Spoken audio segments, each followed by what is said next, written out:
Silence one, before you speak.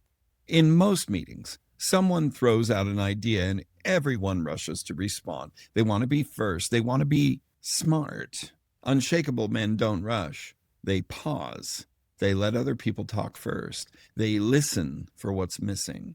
That 3 to 5 second pause before you speak does two things. It makes you appear thoughtful, not reactive. It gives you more data so your words land harder.